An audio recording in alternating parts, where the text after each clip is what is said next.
ready as I'll ever be. Okay, so for my, I'm doing my club training speech today, and for my club training speech, I'm going to talk about visual aids. No, not those visual aids. So in my long and obviously very prestigious career here at Speakers League, I've seen a lot of different speeches. And one of the biggest differentiating factors between merely a good speech or just an adequate speech and an amazing speech was visual aids. So if you have good visual aids, that can help your audience or increase the understanding of your audience and make your speech seem a lot better. Today I'm going to talk about some things to avoid when making visual aids for your speech and also some tips of how to make better visual aids.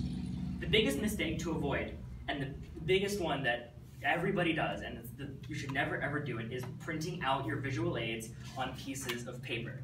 While a piece of paper seems pretty big when you're looking at it from a normal reading distance, someone from across the room will never, or will very rarely be able to understand what's on the page, especially if it's something that has to do with some details of the picture.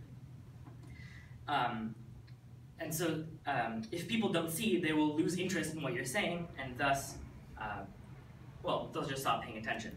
For example, say I was giving a speech about birds, or botany, or whatever, and I wanted to show a picture of this uniquely built nest. So I have it printed out here, and tell me how many details you guys can see. Not very many, right? You can see a large brown mass and something that looks vaguely like a bird or maybe a hamster in the middle, right? However, if I put this picture up on the screen, you can now see everything very clearly. You can see that the bird is here and he builds his nest out of clay, and so it's a lot easier for me to go up to the screen now and explain the finer points of whatever it is I want to talk about. So this brings me to the best alternative to printing out visual aids, which is using the projector, or in this case screen, that Madam Chairperson so graciously provides for us.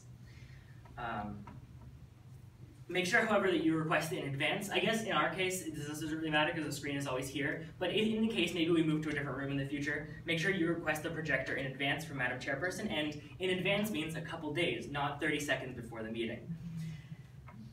The next mistake that some people tend to make has to do with like tangible or physical visual aids.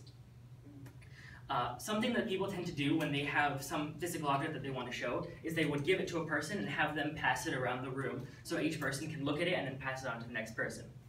While this may seem like a good idea in theory, if your visual aid is too complicated, people might not know what to pay attention to.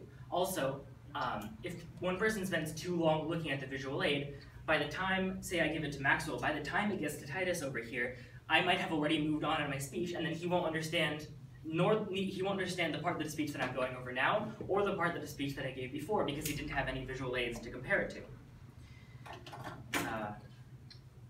So the best alternative to this would be something like close-up photos. For example, say I was giving a speech about how engineers do their work, or say how designers do their work. I have a measuring tool here called calipers, and I want to show you the gear system on the inside. I could try passing it around, but that would cause a disruption. Or worse yet, I could walk around showing you guys the mechanism. Now this wouldn't work. The best alternative is close-up photos. Here in this close-up photo, you can clearly see the gear system and the dial and all the mechanisms, and so now if I wanted to go into detail explaining how this tool is used, this close-up photo would be a lot easier to understand for the viewers than it would be if I just tried to show you the actual object.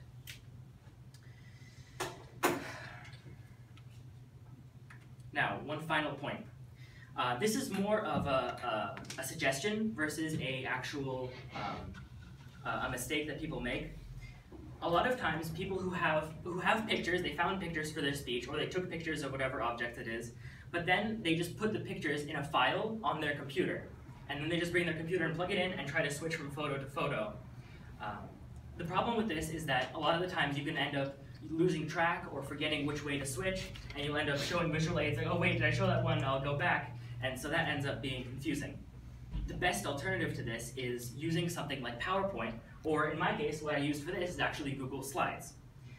Google Slides is really easy to use. It's free. It works online. You don't even have to download anything on your computer.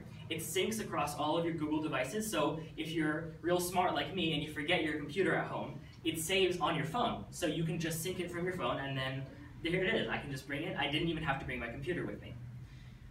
Google Slides is also It's really easy to use, and there are tons of tutorials online. Say you wanted to show some complicated schematic with moving parts and crazy things. You can always find a tutorial online that show you exactly how to do this. So I hope that all of the visual aids for you guys' future speeches will be amazing and will just knock me off my feet. Thank you, Mr. MC.